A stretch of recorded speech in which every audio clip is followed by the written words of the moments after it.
Hello friends. स्वागत है आपका अरोड़ा क्लासेस में। और मैं हूं आपका दोस्त एडवोकेट राजकुमार अरोड़ा। तो फ्रेंड्स, आज का टॉपिक मेरे अकाउंटेंट फ्रेंड्स के लिए, ये जो तैयारी कर रहे हैं उन सब के लिए बहुत इम्पोर्टेंट है। ऑडिट का है सोल प्रोप्राइटर्स या सोल ट्रेडर्स का ऑडिट के स्टेप्स। तो इससे पहले मैं वीडियो शुरू करूं, मैं आपको बता दूं, देहरादून में मेरा अरोड़ा क्लासेस के नाम से कोचिंग सेंटर है, जो tally accounting taxation full taxation की प्रैक्टिकल ट्रेनिंग, ध्यान रखना प्रैक्टिकल ट्रेनिंग, पूरा प्रैक्टिकल ट्रेनिंग प्रोवाइड करी जाती है। और 100% जॉब गारंटी दी जाती है। अकाउंटेंट से लेकर जूनियर अकाउंटेंट से लेकर अकाउंट्स मैनेजर तक की जॉब दिलाई जाती है। तो जो भी देहरादून से रिलेटेड है, अगर कोर्स करना चाहता है तो दिए गए नंबर पे कांटेक्ट कर सकता है। तो फ्रेंड्स, शुरू करते हैं हम आज का topic, sole proprietorship sole traders का ऑडिट और उसके स्टेप। और जो भी नए हैं फ्रेंड्स वीडियो में, वो चैनल को सब्सक्राइब कर लीजिए अगर आप अकाउंटेंट से रिलेटेड हैं, अकाउंटेंट की तैयारी कर रहे हैं। तो friends, audit of sole proprietors या सोल ट्रेडर्स क्या होता है? सोल ट्रेडर्स, अब मैं आपको पहले ये बता दूं कि सोल ट्रेडर्स क्या होता है, ये सब चीजें क्या होती है। सोल ट्रेडर्स और sole proprietor, uh soul proprietorships also known as the sole traders or simply all proprietorships। क्या होता है? सोल ट्रेडर्स का मतलब होता है एकल स्वामित्व, यानी कि जो एकमात्र व्यापारी या अकेला व्यापारी या केवल स्वामित्व के रूप में जाना जाता है। इस प्रकार के व्यावसायिक इकाई है जिसका स्वामित्व और संचालन, यानी कि वही उसका ओनरशिप है और वही उसको चलाता है, एक ही व्यक्ति द्वारा किया जाता है, और जिसमें स्वामी और व्यवसाय के बीच कोई कानूनी अंतर नहीं होता। और साथ में मालिक यानी कि बॉस जो भी है हमारा प्रोप्राइटरशिप्स है, मालिक को सभी लाभ प्राप्त होते हैं, व्यवसाय के लिए विशिष्ट कराधान के अधीन, और सभी नुकसान और ऋणों के लिए असीमित जिम्मेदारी होती है। सोल प्रोप्राइटरशिप में क्या होता है कि बिजनेसमैन को सारा प्रॉफिट तो उसी को मिलेगा, अगर सारा लॉस हुआ तभी भी उसी को मिलेगा, उसी के हिस्से में आएगा। व्यवसाय की प्रत्येक संपत्ति के स्वामित्व में होती है, और व्यवसाय के और व्यवसाय के स्वामी के और व्यवसाय के सभी ऋण स्वामी। अब क्या होता है, सोल प्रोप्राइटरशिप में जितनी भी एसेट है वो हमारी प्रोप्राइटरशिप यानी कि मालिक यानी कि ओनर्स की होती है, और जितनी भी एसेट्स और लाइबिलिटीज जितनी भी है वो ओनर्स की होती है। तो साझेदारी यानी कि पार्टनरशिप के विपरीत यह एकमात्र स्वामित्व है। पार्टनरशिप में क्या होता है, दो या दो से ज्यादा, और प्रोप्राइटरशिप में क्या होता है, एक अकेला व्यक्ति। तो एक एकल स्वामी अपने कानूनी नाम के अलावा किसी अन्य व्यापारिक नाम या व्यवसाय का नाम का उपयोग कर सकता है। ठीक है, अब आते हैं थोड़ा सा आगे, देखते हैं क्या लिखा हुआ है।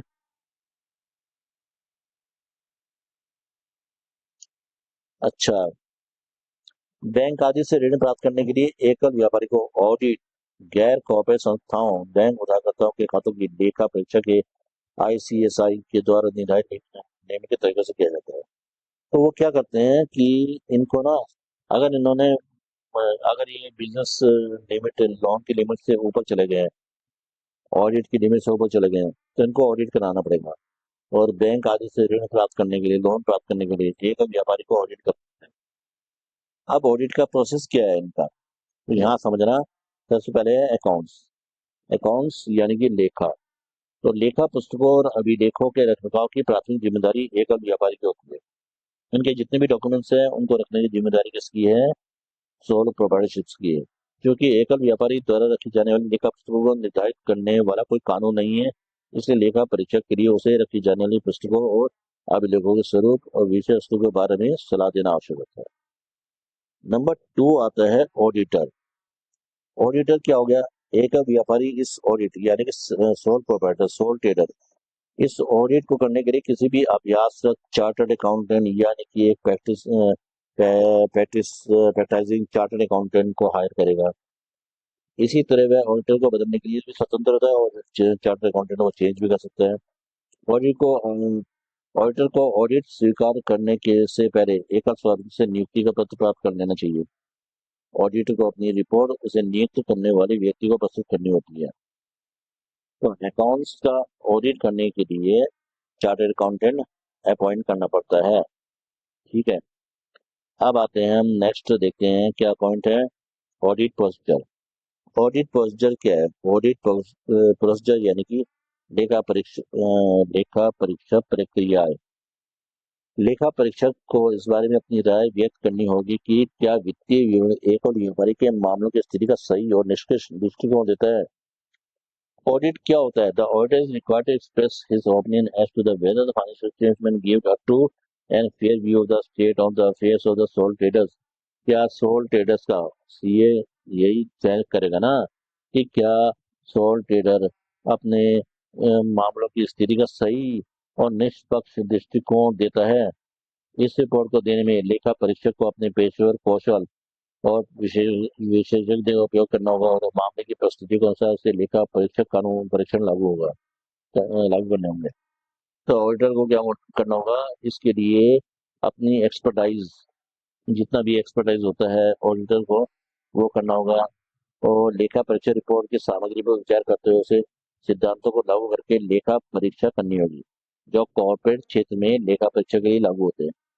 वह सोल ट्रेडर्स द्वारा अपनाई जाने वाली आंतरिक नियंत्रण इंटरनल कंट्रोल प्रक्रियाओं के प्रकार के आधार पर परीक्षण लेखा परीक्षा की तकनीकी लागू कर सकता है। यदि उसे पता चलता है कि कोई आंतरिक नियंत्रण यानी कि इंटरनल कंट्रोल नहीं है तो उसके लिए परीक्षण जांच लागू करके लेखा परीक्षा करना उचित होगा। लेखा परीक्षक को प्रत्येक मामले की परिस्थिति के आधार पर भौतिकता की अवधारणा के ध्यान में रखना होगा। प्रत्येक विशेष मामले में परीक्षण जांच और भौतिकता की सीमा निर्धारित करते समय उसमें लेखा परीक्षा के मानकों का संदर्भ लेने की सलाह दी जाती है। तो ऑडिट प्रोसेस ये होता है कि भैया जो हम इसका ऑडिट कर रहे हैं क्या सही कर रहे हैं, क्या परफेक्टली पूरा पूरा जो अकाउंटिंग स्टैंडर्ड्स है उसके हिसाब से कर रहे हैं। अगर कोई डॉक्यूमेंट्स कम है तो वो हम प्रोप्राइटरशिप्स या सोल प्रोप्राइटरशिप से मांग सकते हैं और उसके हिसाब से हम डॉक्यूमेंट्स करेंगे। डॉक्यूमेंट्स का इंटरनल कंट्रोल, या इंटरनल कंट्रोल का मतलब ये हो गया कि ऑडिट करना, ठीक है, वो चेक करेंगे। नंबर फोर्थ आता है वर्किंग पेपर्स। क्या क्या वर्किंग पेपर्स यानी कि कार्य पत्र क्या क्या होते हैं? In orders that the auditors may be in the position to explain any questions which may arise after it is necessary that he should keep detailed notes about the evidence on which he has relied upon the while conducting the audit and also maintain all his working papers properly. तो working papers यानी कार्य पत्र। लेखा परीक्षक किसी भी प्रश्न का स्पष्टीकरण देने की स्थिति में हो सके या आवश्यक है कि वह लेखा परीक्षक करते समय जिन साक्ष्यों पर भरोसा करता है उनके बारे में विस्तृत नोट बनाए रखे। अपने सभी कार्य पत्रों को ठीक प्रकार से बनाए। कार्य पत्र यानी कि वर्किंग पेपर्स में अन्य मामलों के साथ साथ निर्धारित कर इसके नोट शामिल होने चाहिए। क्या नोट शामिल होने चाहिए? कि किन पुस्तकों और अभिलेखों की जांच की गई और किसके द्वारा। इकाई में आंतरिक नियंत्रण और प्रक्रिया की प्रणाली पर संक्षिप्त नोट। लेखा परीक्षा के दौरान किस सीमा तक नमूना जांच की गई, यानी कि टेस्ट चेकिंग है या होल्ड चेकिंग है। लेखा परीक्षा के दौरान उसे क्या स्पष्टीकरण और जानकारी दी गई और किसके द्वारा, और विभिन्न बिंदुओं पर क्या निर्णय लिया गया।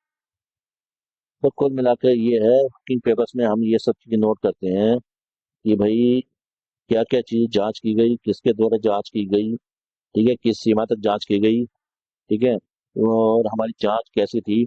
कैसी थी का मतलब हमारी टेस्ट चेकिंग थी यानी कि रैंडमली थी, टेस्ट चेकिंग थी, शॉर्ट थी, या पूरी होल चेकिंग थी। तो वर्किंग पेपर्स में ये सब चीजें आपको लिखनी जरूरी है, ठीक है। अब आता है नेक्स्ट, देखते हैं क्या आता है, फॉर्मेट्स। फॉर्मेट्स यानी कि प्रारूप। The financial statements and the audit reports will be in the format prescribed by the bank given loan और द आरबीआई और by ICA will be in the above publications. तो फॉर्मेट्स क्या होता है, प्रारूप क्या होता है? वित्तीय विवरण, लेखा परीक्षा रिपोर्ट, ऋण देने वाले बैंक या आरबीआई या फिर आईसीआई द्वारा उपरोक्त प्रकाशन में निर्धारित प्रारूप में होगा, यानी कि एक स्टैंडर्ड होगा, उनका फॉर्म होगा, उस हिसाब से होगा। व्यापारिक इकाई के मामले में बेची गई वस्तु की लागत को अलग से दिखाया जाना चाहिए। मालिक को दिए जाने वाले वेतन और ब्याज को अलग से खुलासा किया जाना चाहिए।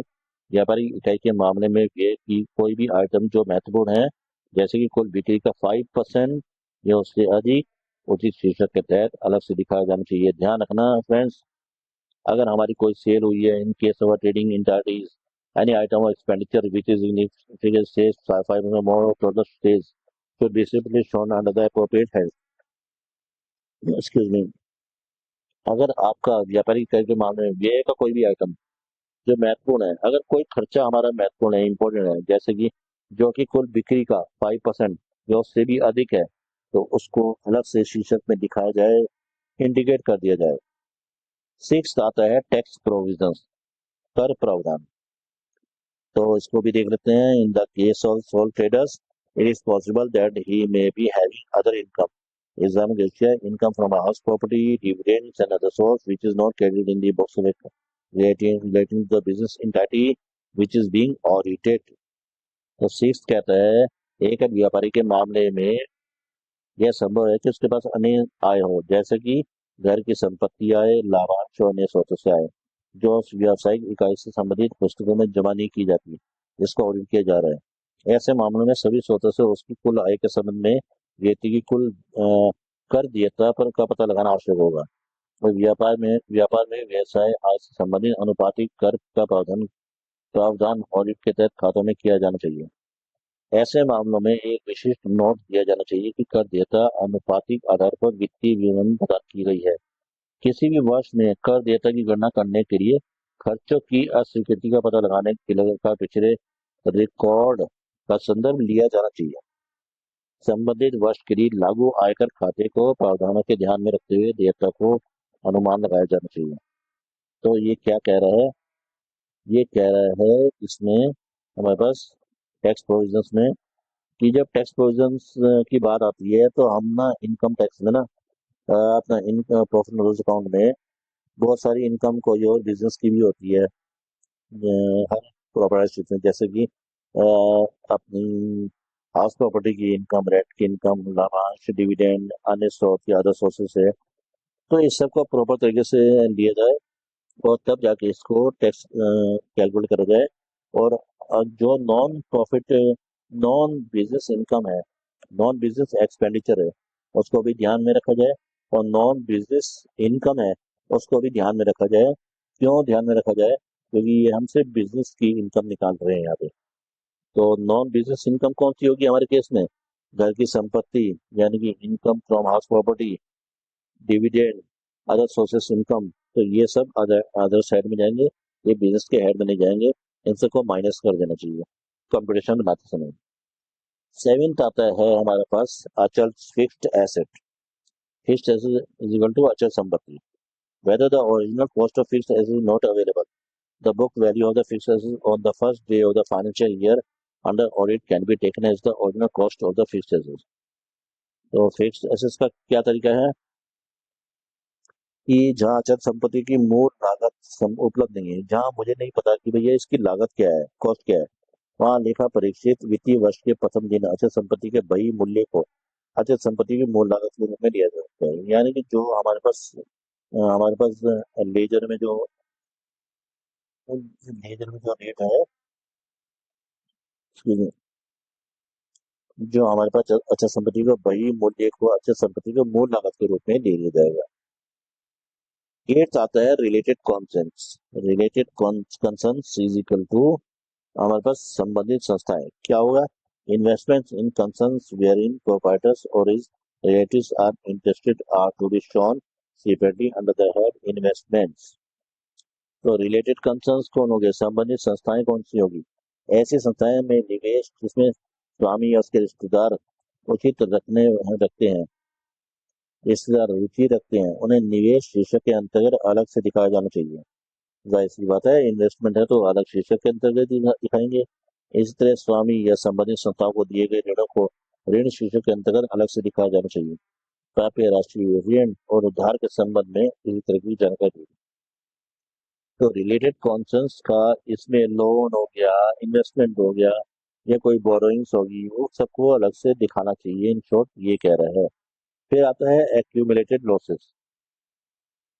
एक्यूमुलेटेड लॉसेस यानी कि जमा हो गए हैं, यानी कि जो संचित हो गया है, संचित हानियां। Accumulated losses, the accumulated losses, if any, have to be shown the balance sheet and they should be bifurcated into a cash losses, B accumulated depreciation। तो संचित हानि कैसे दिखाएं? संचित हानि यदि कोई हो तो बैलेंस शीट में दर्शाया जाना चाहिए और उन्हें नगद हानियां या फिर संचित मूल्यह्रास के विभाजित किया जाना चाहिए। अब आते हैं हम आगे मीनिंग एंड फीचर्स। तो meaning and features are small entities S E has been following features. तो एक लघु इकाई को निम्नलिखित विशेषताएं होती है। क्या विशेषता होती है? स्वामित्व और प्रबंध का संकेंद्रण होता है, जैसे स्वामी, ठीक है। There is a concentration ownership and management, ownership properties, management और ओनरशिप दोनों ही एक के हाथ में होती है। आय के स्रोत कम होते हैं, गतिविधियां सरल होती है, रिकॉर्ड रखना सरल और व्यक्तिगत है, आंतरिक नियंत्रण सीमित है, यानी कि इंटरनल कंट्रोल आप सीमित लिमिटेड है या खुद इंटरनल कंट्रोल कर सकते हो। प्रबंधन प्रबंधन कभी कभी ऐसे आंतरिक नियंत्रण की अनदेखी कर सकता है। अब आता है हमारा स्पेशल फीचर्स और ऑडिट, ठीक है। क्या आता है? Number 1, audit procedures. The nature and extent of audit procedures and working papers are influenced by special features of SE describes above. तो स्पेशल फीचर्स लेखा परीक्षक की विशेष विशेषता क्या है? लेखा परीक्षक प्रक्रिया, लेखा परीक्षा प्रक्रियाओं की कार्यपत्रों की प्रकृति और सीमा ऊपर वर्णित एसई की विशेषताओं से प्रभावित होती है। और ये प्रोसेस किससे होता है? ऊपर जो वर्णित किया गया है। अब आता है हमारे पास फ्रॉड एंड एरर। अब ये मेन होता है हमारे पास धोखाधड़ी और त्रुटियां। क्या क्या धोखाधड़ी हो सकती है, क्या क्या त्रुटि हो सकती है, ये जब सब समझने की कोशिश करना आप, ठीक है। धोखाधड़ी या त्रुटियां या फ्रॉड और एरर कैसे हो सकता है? लेखा परीक्षक को निम्नलिखित परिस्थितियों की जांच करनी चाहिए जो धोखाधड़ी और त्रुटियां यानी कि फ्रॉड और एरर्स की संभावना को इंगित करता है। क्या मालिक के खातों में हेरा फेरी करने की जरूरत है? क्या व्यक्तिगत और व्यावसायिक लेन देन आपस में मिल गए हैं? क्या सलाहकार बार बार बदल जाते हैं? क्या ऑडिट बहुत देर से शुरू होता है या जल्दी में खत्म करना पड़ता है? क्या साल के अंत में असामान्य भौतिक लेन देन हुए हैं? अगर साल के अंत में यानी कि ईयर एंडिंग में अगर कुछ एबनॉर्मल ट्रांजेक्शन हुई है तो उसको देखना बहुत जरूरी होता है। क्या समूह संगठनों के साथ असामान्य लेन देन होते हैं? क्या अत्यधिक शुल्क कमीशन का भुगतान किया जा रहा है? क्या ऐसा तो नहीं है कि बहुत ज्यादा शुल्क और कमीशन वगैरह का भुगतान किया जा रहा है? क्या करों को लेकर कोई विवाद है? क्या लेखा अभिलेख आंशिक रूप से गायब है? क्या नगद लेन देन बहुत अधिक है? तो ये आप देखिए कि क्या कैश ट्रांजेक्शन लेन देन बहुत ज्यादा तो नहीं है? क्या कोई लेन देन के अतिरिक्त दस्तावेज पर्याप्त है? अगर कोई लेन देन कर रहे हैं तो क्या उसके डॉक्यूमेंट्स है या नहीं है? क्या लेन देन स्टॉक के लिए कोई क्या देनदारों स्टॉक की कोई पुष्टियां वापस नहीं की गई है? क्या देनदारों क्या देनदारों स्टॉक की कोई पुष्टियां वापस नहीं की गई है? क्या मालिक वरिष्ठ प्रबंधक ने लंबी अवधि के लिए छुट्टी नहीं दी है? किसी ने अगर लंबी अवधि के लिए छुट्टी ले ली है तो उससे भी परफेक्ट पड़ने उससे भी इफेक्ट पड़ता है। क्या कार्यशील पूंजी अपर्याप्त है?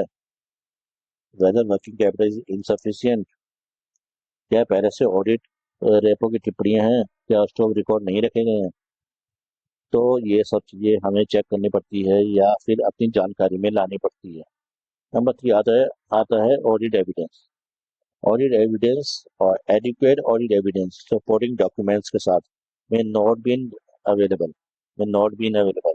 डोनर्स में want that some transaction are not recorded all. तो ऑडिट एविडेंस यानी कि ऑडिट साक्ष्य, पर्याप्त ऑडिट साक्ष्य सहायक दस्तावेज उपलब्ध नहीं हो सकते। मालिक चाह सकता है कि कुछ लेन देन रिकॉर्ड ही नहीं किए गए, तो मालिक जो है प्रोवाइडर चाह सकता है कि ये कुछ लेन देन रिकॉर्ड ही ना किया गया हो। आंतरिक नियंत्रण जो दस्तावेज तैयार करने चाहिए कमजोर हो सकते हैं। लेखा परीक्षक को लेखा परीक्षक को आंकड़ों की क्रॉस चेकिंग, मात्रा मिलान, विश्लेषणात्मक समीक्षा, बाय पुष्टि और वर्ष के अंत के बाद लेन देन की समीक्षा पर ध्यान केंद्रित करना चाहिए। Auditor should focus on cross-checking of data, quantity reconciliations, analytical reviews, external confirmations, and review of transactions after year end। तो फोर्थ आता है हमारे पास लेखा परीक्षा योजना, ऑडिट प्लानिंग। ऑडिट प्लानिंग कैसे होती है? ऑडिट प्लानिंग किसी एसई का लेखा परीक्षक, यानी कि audit of SE small enterprises, ठीक है, सोल प्रोप्राइटरशिप फॉर एंटरप्राइजेस, कि किसी ए इस एसई सॉरी एसई का लेखा परीक्षक एक बार सीए द्वारा किया जा सकता है, इसलिए लेखा परीक्षक योजना सरल होती है। ऑडिट ऑफ एसई में be done by sole CA, hence audit planning will be simple होती है। Audit planning management certificate, audit should obtain a written certificate from the owner that the accounts records financial statements are complete and accurate. तो प्रबंध प्रमाण पत्र क्या होता है? लेखा परीक्षक को मालिक से लिखित प्रमाण पत्र प्राप्त लेखा परीक्षक को मालिक से लिखित प्रमाण पत्र प्राप्त करना चाहिए कि लेखा अभिलेख वित्तीय विवरण पूर्ण और सटीक है। 6 आता है analytical review, evaluating the gross profit ratios over year trade is often very helpful in case of SE. 6 आता है विश्लेषणात्मक समीक्षा, वर्षों व्यापार पर सकल लाभ अनुपात का मूल्यांकन करना अक्सर अक्सर एसई स्मॉल एंटरप्राइजेस के लिए बहुत मददगार होता है। 7 आता है audit sampling, in a view of the small size it may be possible to check 100% entries और at least select a large sample size और चेक। तो लेखा परीक्षक नमूनाकरण क्या है? छोटे आकार को देखते हुए 100% परिस्थितियों की जांच करना या कम से कम जांच के लिए एक बड़े नमूने का चयन करना संभव हो सकता है। लेकिन पता क्या होता है, ऑडिट सैम्पलिंग 100% तो हम स्मॉल के लिए कर लेंगे, लेकिन बड़े वाले एंटरप्राइजेस के लिए हम कुछ चूज कर लेते हैं टेस्ट चेकिंग के लिए कि कैसे करेंगे। तो ये प्रोसेस होता है ऑडिट के लिए। आप इसको एक बार फिर से देख लेना, ऑडिट का प्रोसेस क्या होता है। ये ऑडिट है सोल प्रोप्राइटरशिप्स के लिए। सोल प्रोप्राइटरशिप्स का ऑडिट बिल्कुल मैं कहता हूँ बहुत ईजी है। एक अकाउंटेंट भी उसको अगर ठीक ठीक ढंग से अकाउंटेंट के कॉम्प्लायंसेस टैक्स के कॉम्प्लायंसेस पूरी फुलफिल कर रहे हैं और पूरी अकाउंटिंग कंप्लीट कर रहा है, तो वो समझ लो ऑडिट कर रहा है, ठीक से प्रॉफिट ला रहा है, ठीक से सब कुछ कर रहा है, तो वही ऑडिट कर रहा है, वही ऑडिट है सोल प्रोप्राइटरशिप का। लेकिन मैं उस अकाउंटेंट के लिए कहना चाह रहा हूँ जो पूरी परफेक्टली काम कर रहा है। तो फ्रेंड्स मैं फिर से कहना चाहता हूँ कि मेरा देहरादून में अरोड़ा क्लासेस कोचिंग सेंटर है, टैली टैक्सेशन जॉब दिलाता है, देहरादून जॉब गारंटी के लिए जो भी ज्वाइन करना चाहता है कर सकते हैं। और मेरे फ्रेंड्स जो अकाउंटेंट है और जो अकाउंटेंट की तैयारी कर रहे हैं और इसी तरीके की वीडियो देखना चाहते हैं तो चैनल को सब्सक्राइब कीजिए। मिलते हैं नेक्स्ट वीडियो में। Thanks for watching video.